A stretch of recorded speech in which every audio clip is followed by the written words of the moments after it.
prise de position. Nous allons prendre une prise de position aujourd'hui par rapport à la situation politique, sécuritaire, sociale qui secoue notre pays. Mesdames et messieurs, amis de la presse, distingués invités, nous vous remercions de votre présence à cette conférence de presse. En tant que leader politique, fondateur et autorité morale du mouvement du peuple pour le progrès social, MPP sans sigle, nous estimons qu'il est important et nécessaire de faire entendre notre voix sur l'actualité politique, sécuritaire, sociale et économique de notre pays. Avant tout, nous aimerions réitérer notre indéfectible soutien au chef de l'État, son Excellence Félix-Antoine Tshisekedi Tshilombo, ainsi qu'à Madame la Première ministre, son Excellence Judith Suminwa, pour les efforts qui sont en cours en faisant face aux nombreux défis auxquels est confronté notre cher pays, la République démocratique du Congo. Nous avons une pensée pieuse pour nos vaillants soldats des forces armées ainsi que nos frères et sœurs de l'Est qui subissent une agression sauvage de la part des ennemis de la République. Sur ce, j'invite chacun de nous, si vous pouvez mettre vos téléphones sur mode silence, s'il vous plaît, ça dérange pas. J'invite toute la salle à se lever pour garder une minute de silence en mémoire de toutes ces victimes.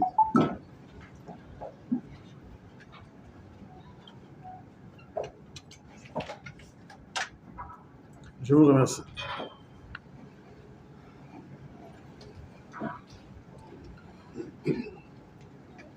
Mesdames et messieurs, distingués invités, amis de la presse, notre intervention d'aujourd'hui va mettre l'accent sur les avancées diplomatiques que notre pays a réalisées face à l'agression dont il est victime dans sa partie orientale. Durant des années, notre peuple a souffert dans l'indifférence totale de la communauté internationale, mais aujourd'hui, on peut se réjouir par rapport à cette diplomatie agissante. Notre diplomatie, autrefois discrète, est aujourd'hui une voix qui compte. À Addis Abeba, à Paris, à New York, à Bruxelles, à Oslo, à Tel Aviv, à Ottawa, nous avons porté haut et fort notre voix, présenté les faits, exigé le respect de notre souveraineté. Et le monde a écouté. Les partenaires régionaux et internationaux ont commencé à faire entendre ouvertement leur soutien. Le Conseil de sécurité des Nations Unies a enfin reconnu la légitimité de notre combat. Par sa résolution 2773, le Conseil de sécurité des Nations Unies a condamné fermement l'offensive du M23 ainsi que l'aide rwandaise à ces mouvements rebelles. La résolution appelle à un cessez-le-feu immédiat et au retrait des forces rwandaises du territoire congolais. Il exige également que le mouvement rebelle M23 se retire de Goma, de Bukavu et de toutes les zones contrôlées et qu'il démantèle ses administrations parallèles. La résolution appelle à la protection des civils et à l'ouverture des couloirs humanitaires. Cette résolution n'est pas seulement une victoire de notre pays, mais c'est une victoire du droit, de la vérité et de la paix.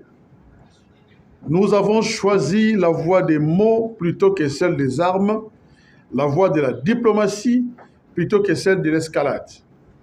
Et nous continuerons sur ce chemin avec fermeté et foi dans l'unité africaine. Le retrait du Rwanda de la communauté économique des États de l'Afrique centrale, CAC en sigle, est un autre tournant majeur.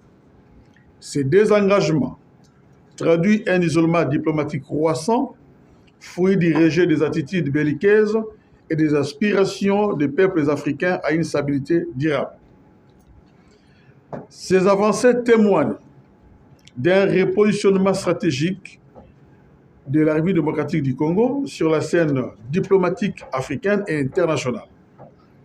Longtemps perçue comme passive, cette diplomatie congolaise affiche désormais une posture affirmée, articulée autour de la souveraineté nationale, de la sécurité régionale et du respect du droit international. C'est dans cette perspective que se situe l'élection de notre pays comme membre non permanent du Conseil de sécurité des Nations Unies.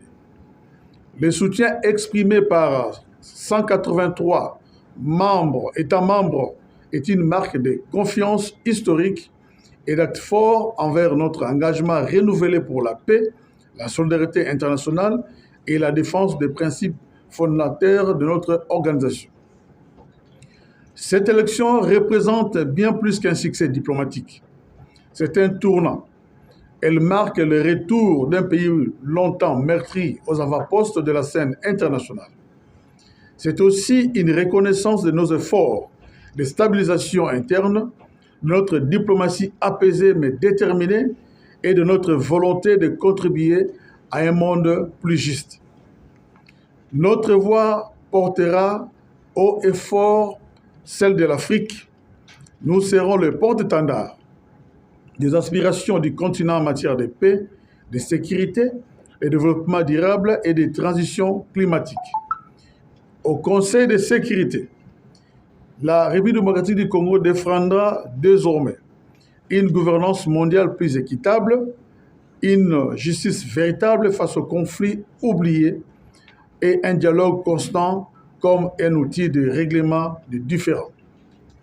Notre pays connaît les douleurs de la guerre, mais aussi les vertus de la résilience.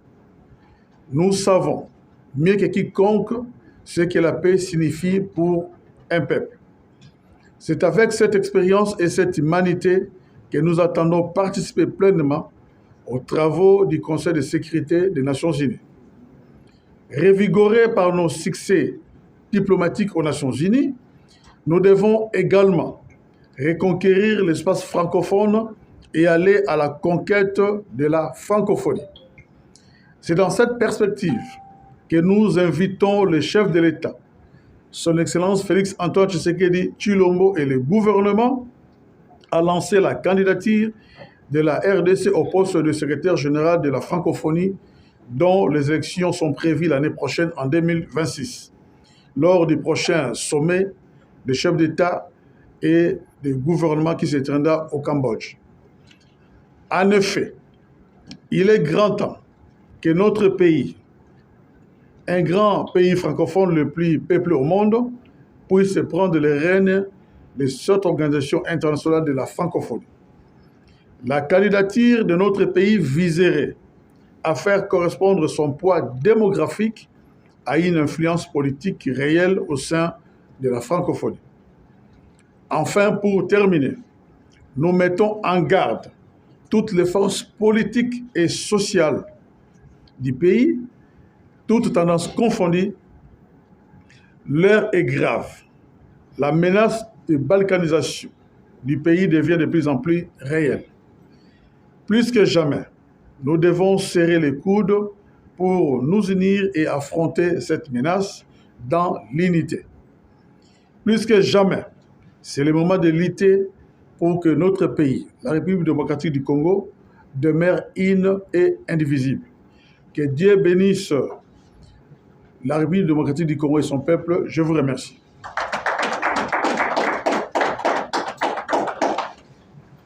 Merci, Excellence, pour votre brillante intervention. Alors, chers amis de la presse, nous allons reprendre les jeux, déjà des questions-réponses par série de 5, je pense, c'est mieux. Première au de balle.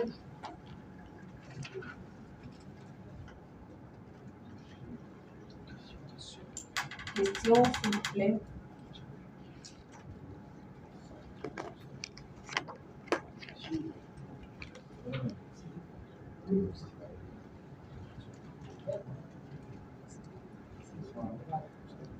Je vois Lionel au fond, s'il vous plaît. Merci madame. Vous vous présentez.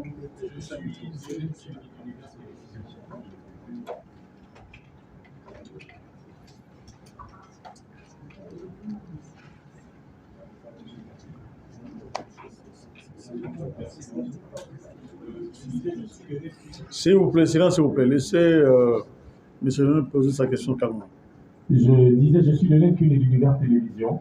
Je commence par saluer le discours de M. Frédéric Kita, qui s'est appesanti sur la diplomatie, agissante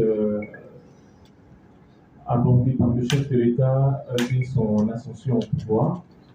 Mais il y a quelque part, M. Frédéric Kita a vanté la résolution de l'ONU, qui énumère plusieurs conditions, notamment le retrait de forces négatives sur le sol congolais et bien d'autres.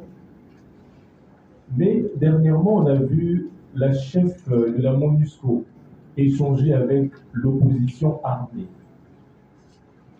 Ma question est celle de savoir, est-ce que la résolution du Conseil de sécurité des Nations Unies vaut encore son pesant d'or si on commence à échanger ou à caresser l'opposition armée de cette manière-là?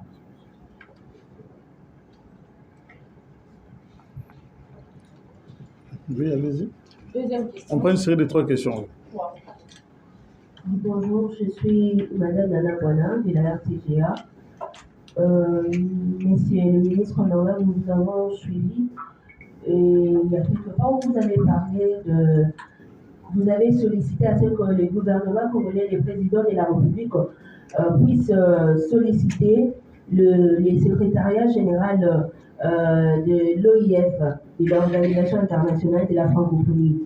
Alors, déjà, il y a le Rwanda qui accuse la RDC d'avoir barricadé la route pour qu'il puisse avoir la présidence de la CEAC. Aujourd'hui, vous sollicitez encore le secrétariat général de l'OIF.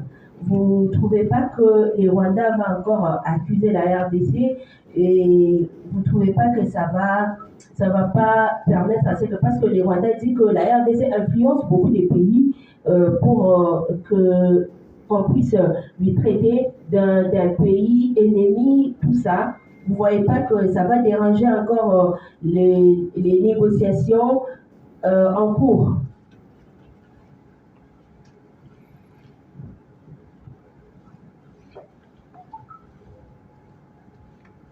Bonjour Excellence, Madame Raissa pour le compte de CCTV.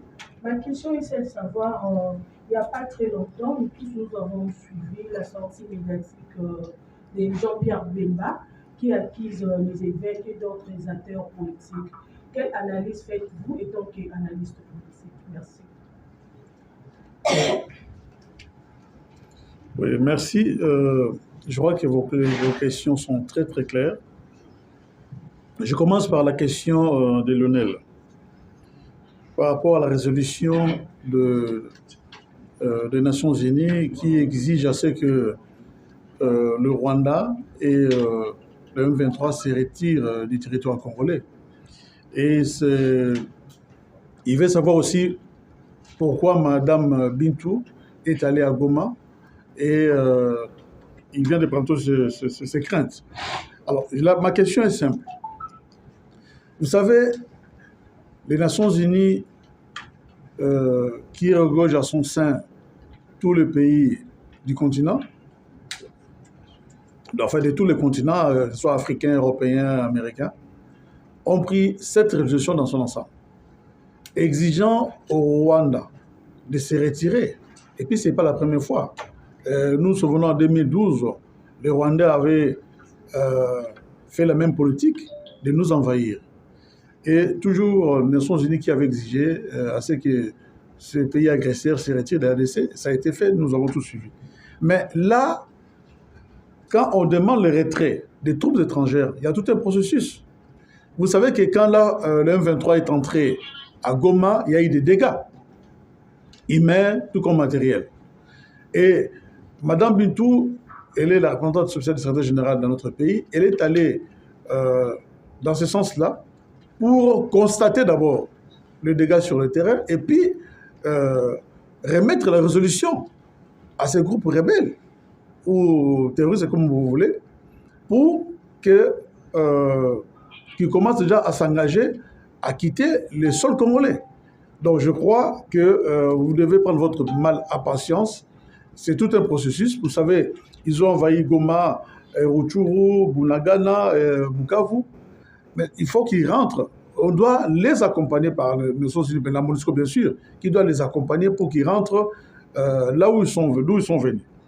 Donc, de ce côté-là, nous sommes très sereins et nous tenons à la résolution de ce qui a été décidé aux Nations Unies. Quant à la question de Mme Nana de la RTGA, oui, effectivement, nous sommes un pays, un grand pays francophone. Nous avons raté à plusieurs reprises ces postes-là du secrétaire général des Nations Unies.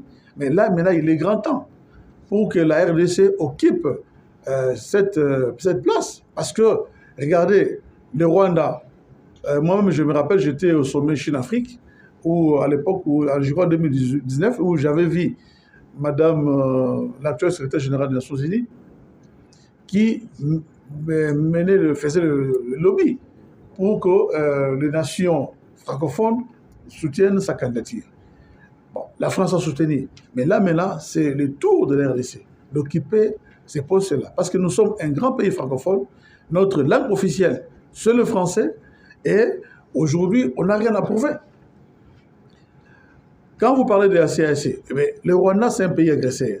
On ne peut pas autoriser à un pays agresseur, à un pays qui ne respecte pas les lois fondamentales, les résolutions des Nations Unies, les résolutions de l'Union africaine, la charte même de l'Union africaine, d'occuper le poste de la présence de la CAC. Je crois que vous avez suivi tous à Malabo, tous les chefs d'État, d'un commun accord, ont refusé à ce que le Rwanda accède à la présence de la CAC. Et c'est la Guinée équatoriale qui a été reconnue. Donc, nous sommes sereins. Comme j'ai dit dans mon speech, nous utilisons le langage de la paix. Nous sommes des Bantous, là-bas, par là-bas, a toujours existé depuis nos ancêtres.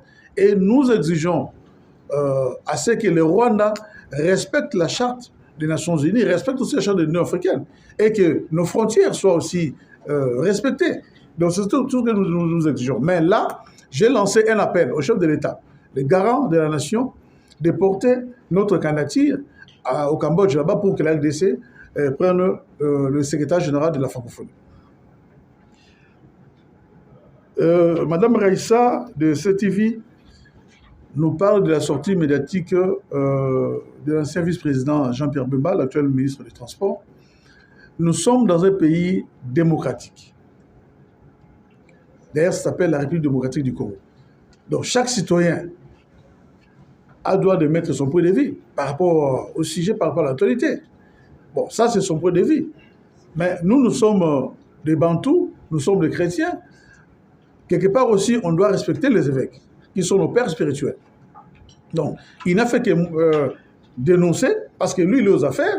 S'il constate qu'il y a un ça ne va pas, il peut dénoncer tant que d'abord citoyen congolais, tant que patriote. Mais nous sommes dans la démarche de l'unité, dans la démarche de la cohésion nationale. C'est ça notre démarche. Et c'est pourquoi j'ai dit à la fin, nous mettons en garde toute force politique, que ce soit politique ou sociale, parce que le pays est en guerre. Nous, ici à Kinshasa, nous vivons en paix, mais ceux qui sont à l'est de notre pays, ils vivent comment? Donc nous devons réfléchir à tout cela. Il faut désormais qu'on puisse avoir un langage d'amour et un langage de paix pour que l'unité règne désormais. Je crois que même le chef de l'État n'a cessé de le dire. Donc il faut là maintenant qu'on prêche l'union, la cohésion nationale. C'est ce qui est important. Merci. Merci. La deuxième série.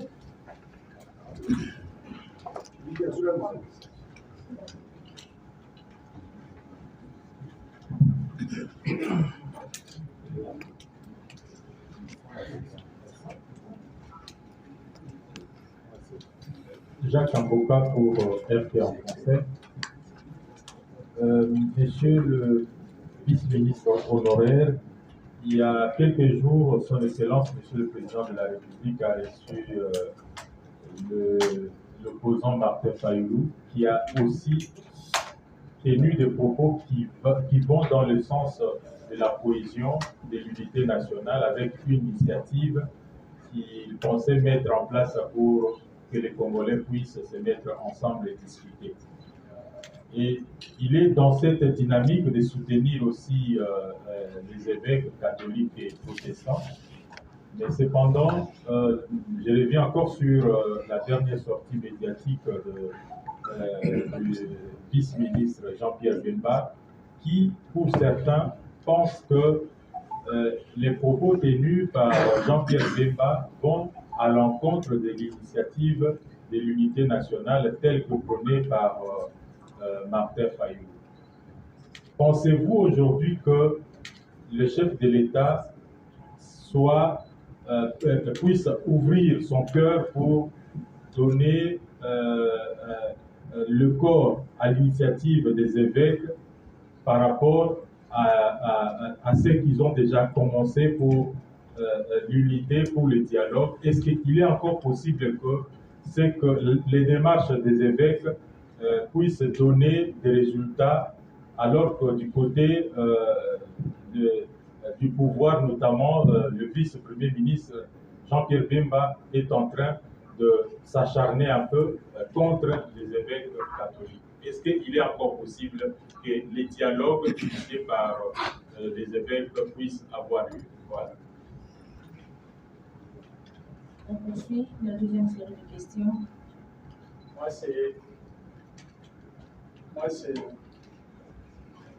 C'est Cyril Milano de la radio QFM. Vous invitez le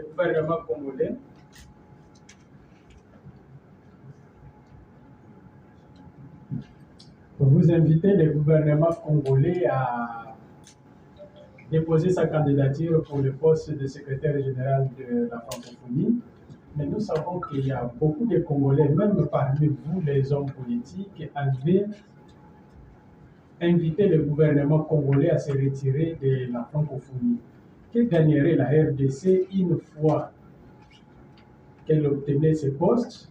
Et quand on sait que même au niveau de l'EAC, au niveau de la SADC, là je me trompe, au niveau de l'EAC, il y a des Congolais, des compatriotes congolais qui invitaient le gouvernement congolais à se retirer même de cette organisation, qui n'apporte pas la paix en est de la RDC.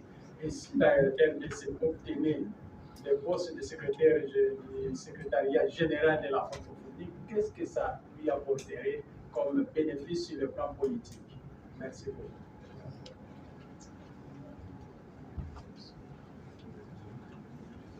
Dernière question pour la deuxième série. La série qui est de l'autre côté. Bonjour à tout le monde. Je suis M. Jonathan Chibambe Kaneva pour le compte du média Kinactu Télévision. J'aimerais juste enjoliver ma question par rapport à d'autres propos que les amis que le collègue plutôt ont déjà pu avancer. Aujourd'hui, on voit M. Kabila, ancien président, en train de consulter. De l'autre côté, on voit M. Jean-Marc Abound qui dit clairement que la RDC n'a pas besoin d'un camp, mais elle a besoin d'une table. M. Frédéric Kita, que pensez-vous par rapport à toute cette atmosphère? Est-ce que le pays ne coule pas vers sa balkanisation plutôt?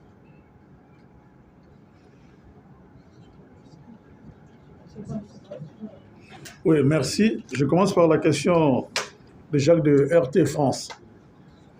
Vous parlez de notre compagnon Martin Fayulu. Je dis bien compagnon parce que nous avons mené à un moment la lutte ensemble. Mais je crois qu'il a raison de revenir au bercail, de faire marche en arrière. N'oubliez pas que Martin Fayulu est un Congolais comme vous et moi, et il a ses racines ici au Congo. Il n'a pas d'autre pays que la RDC, comme nous tous d'ailleurs. Donc, l'arbre à parole, comme je venais de dire, a toujours existé depuis nos ancêtres. Il est allé voir le président de la République, les garants de la nation, et ils ont parlé. Mais la promotion de Martin Fayulu, c'est parmi tant d'autres que d'autres Congolais font aussi. Nous, ça fait 6 ans, jour pour jour, que nous sommes sur cette démarche de rassembler tout le monde, de l'unité nationale. Donc, ce n'est pas nouveau pour nous. Mais nous sommes fiers parce que un de nôtres a compris qu'il ne s'en sert à rien de se donner des coups, et l'heure est arrivée où chaque citoyen congolais doit conjuguer ses efforts pour la paix et la cohésion nationale. Cyril Minandou de tout le Congo veut savoir par rapport à l'OIF, c'est quoi l'intérêt. Bon, c'est vrai, quand nous sommes dans une nation peuplée comme la nôtre, chaque Congolais, par rapport aussi aux événements que nous avons vécus dans le passé, a droit de se prononcer. N'oublions pas que nous avons vécu des choses horribles à l'est du pays. Nous avons vécu la guerre en 2006 dans ce pays. Nous avons vécu plusieurs violations, cas de violation des droits de l'homme dans ce pays-ci. Mais ce n'est que normal, ces Congolais-là qui étaient fâchés pour y réclamer le départ de la RDC à l'OIF ou à l'EAC. Ça, c'est normal, c'était un sentiment de colère. Mais là, ce n'est plus le cas. Parce que, comme je venais de dire tout à l'heure, les Congolais souffraient sous l'indifférence totale de la communauté internationale. Mais là, la même communauté internationale a compris et a levé sa voix, en condamnant ouvertement le pays agresseur qui est le Rwanda. Mais nous aussi, on ne peut pas quitter toutes ces organisations parce que nous contribuons, si vous ne savez pas. Être membre des Nations Unies ou de la CSC ou je ne sais pas quoi, ce n'est pas gratuit. Nous contribuons. Nous contribuons. Je me rappelle moi-même une fois, je suis allé à la FAO, à Rome. On n'avait pas le droit à la parole parce qu'on était en retard de cotisation. On nous avait exigé de cotiser pour qu'on puisse prendre part au vote. Donc, ça dit que là, nous sommes dans une phase où la guerre est en train de se terminer, le pays agresseur est pointé du doigt. Les Nations Unies ont pris une résolution ferme et là, on dit maintenant merci à cette communauté internationale parce qu'elle a compris que nous sommes agressés par un voisin. Donc là, je crois que ce n'est pas le sujet du jour.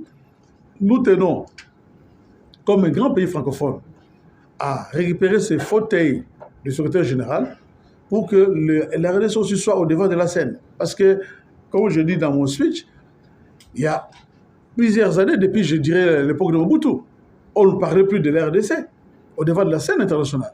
Là, nous commençons maintenant à récupérer petit à petit notre fierté en tant que nation. Je crois que Jonathan de Kin Actu parle de l'ancien président qui consulte et de M. Kaboun qui dit que non, il faut une table. Mais écoutez, nous sommes une grande nation.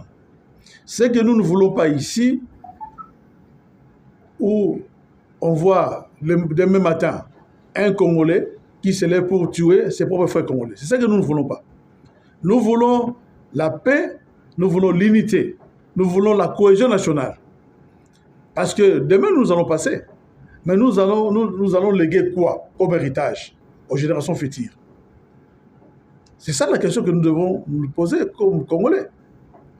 Donc, il n'est pas interdit à un citoyen congolais de consulter le chef coutumier ou sa base, mais il faut que ce soit dans l'ordre.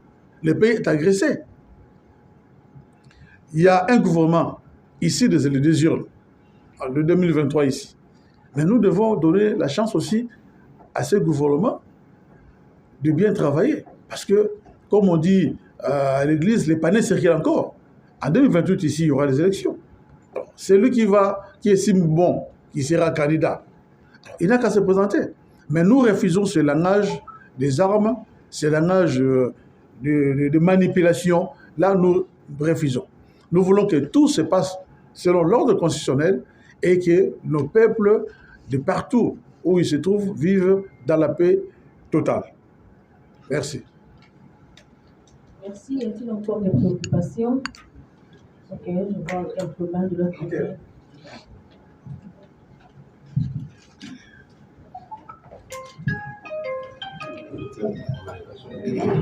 Bonjour, c'est Richard pour Vandon. Monsieur Félicita, puisque vous avez parlé de la cohésion nationale et l'unité, êtes-vous d'accord que ceux qui ont pris les armes contre la République soient aussi inclus ou appelés à la table de négociation par le gouvernement?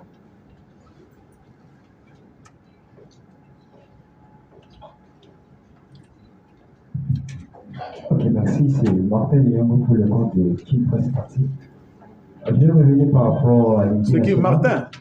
Martin Liango, King Press Party. Vous avez évoqué tout à l'heure la question en rapport avec l'unité nationale. La mienne va dans ce sens. Êtes-vous prêt aujourd'hui à tendre la main pour dialoguer avec Kabila et Nanga? Parce que vous avez évoqué la question de l'unité nationale comme panacée pour apporter la solution au mot qui range la société. Mais également aussi, j'aimerais aussi avoir votre regard par rapport aux négociations de Doha et aux États-Unis. Parce que bonjour. J'aimerais quand même avoir votre regard, votre opinion par rapport aux négociations de Doha et aux États-Unis.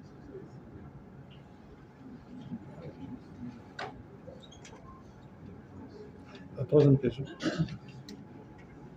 Chacun binement pour le compte de la RTNC nationale. Son Excellence, Dr. Yebana Mukuse, na kota ya Lingala, tina ya mukutani ya lelo, on a pu expliquer le problème nyonso aujourd'hui sur le plan diplomatique, unité na mususu. Na Lingala na Mukuse, Dr. Yebana, tina ya mukutani ya lelo. Oui, merci. Je commence d'abord par répondre à la question de M. Richard Douraga. Je disais tout à l'heure ici que nous sommes des Bantous. Un enfant qui fait le corps buissonnière, on peut le punir, mais on finira toujours par le réparer parce que c'est votre enfant. C'est le cas de nos frères qui sont aujourd'hui membres du M23. Je crois qu'il y a plusieurs fois le chef de l'État a tendu la main à tous citoyens congolais, à toute personne qui se sent congolais, de revenir à la maison. Nous connaissons ici, même dans l'actuel gouvernement, nous connaissons des rebelles, des gens qui étaient rebelles hier, qui ont tué, qui ont massacré. Ils sont là, non? Ils sont là. Alors, c'est là aussi qui ont pris des armes, qui ont tué. Partout dans le monde, il y a toujours le pardon. Donc une politique, cette politique-là du pardon. Nous avons vécu aussi ici les Mobutistes, à l'époque, qui ont fait ce qu'ils ont fait dans ces pays-ci, malgré l'unité nationale. Mais quand Mouzé est arrivé, il a fait cette politique-là du pardon. Donc je crois qu'aucune fois le président Félix Tshisekedi n'a déclaré dans sa bouche qu'il va tuer ceux qui ont pris les armes contre les pauvres frères. Non. Il n'a jamais dit ça. Et nous aussi, nous sommes des Bantous. C'est pourquoi je lance un appel à tous nos frères congolais qui ont pris les armes contre leurs propres frères, contre leur pays, de revenir à la raison. Parce que nous n'avons que le Congo comme héritage. Revenez à la raison. Revenez à la raison. Arrêtez de jouer le jeu de l'ennemi. Cela va vous desservir un jour. Vous savez, verser le sang humain a toujours des conséquences, même plus tard. Donc faisons très attention. Donc nous avons ici des gens que vous connaissez, hein, qui occupent aujourd'hui des grands postes, qui ont occupé même hier des grands postes. Mais ils sont là. Mais hier, on les appelait des rebelles. Donc, de ce côté-là, calmons-nous. Le président Félix Tshisekedi a toujours fait cette politique-là de pardon, et il a toujours demandé à ceux-là qui ont pris les armes de revenir à la raison. Parce que le pardon, c'est une puissance qui libère. Alors, il y a Martin de Kin, Presse Actu, qui a bon tout sa question dans le même sens. Je crois que j'ai répondu, c'est presque la même question. La RTNC a Lingi Ayeba, Tinanini a beaucoup tani alelo. Beaucoup tani alelo, Tobengi Bino Bapanzi Sango, on a Kosolola, na makambo ezali koleka na mboka na biso. Tobi biso banso ete na bituma oyo ya diplomatie to menaki biso banso. Ezala mbula matere oyo elekaki, ezala même na mbula matere oyo ya lelo sous le leadership ya Yemoko Mokonzi Ekolo, Tata Mokonzi Félix Antoine Tshisekedi, to bundaki po ete tozwa résolution to bengi 2773 oyo condamné Rwanda. Po ete mbula na mbula mikolo na mikolo to telemaki pour la koleyebisa bayi communauté internationale ete Rwanda nde azali ko bundisa biso. Rwanda nde azali mabe, yena azali kosala ete mboka na biso pe surtout na partie est ezana kimia te. Comme ba complice bazali ebele.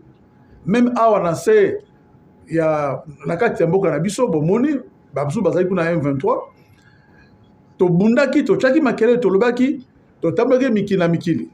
Même ezala ngai moko na bande ko mususu tambaki mikili na mikili na uti ko tanga wate ezala na Addis Abeba na Tel Aviv na France, New York, partout notamment to tambolaki pona koyebisa bayi ekolo ya ba paete Rwanda nde azali ko agresser biso. Il a copié par son abisso. Le loboye na résolution aux Nations Unies azwaki to moni biso banso ndenge ba condamné Rwanda na ba rebelle ya M23. Et puis ba lobité ba libérer mabele à Congo. Ça saïpi donc to bina ina immédiat ba libérer mabele à Congo puis Congo et vivre na kimia.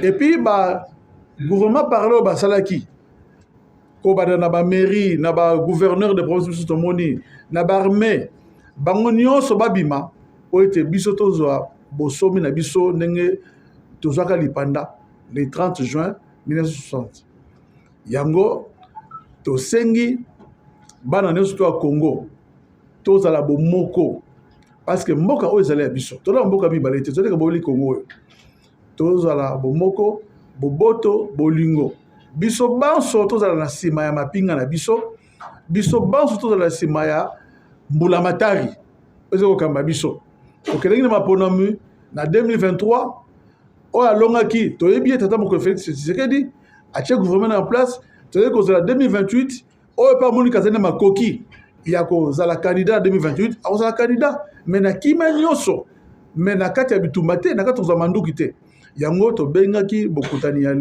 lelo mpona kotalisa bayi bino bayi mboka bino bato ya presse bapanzi sango oyo ete mboka na biso esengi evivre na kimia nyonso tala tina ya bokutani ya lelo matondo mingi. Merci, je crois qu'on a fini. Excellence, avez-vous un mot pour conclure? Juste merci, c'est un petit mot mais je remercie tous les amis de la presse pour votre présence. J'espère que ce n'est pas la dernière fois. On aura encore d'autres occasions pour nous rencontrer. Merci beaucoup. Merci. C'est sur ces mots de son Excellence le ministre Félix Tshisekedi que nous mettons un terme à cette conférence de presse. Merci.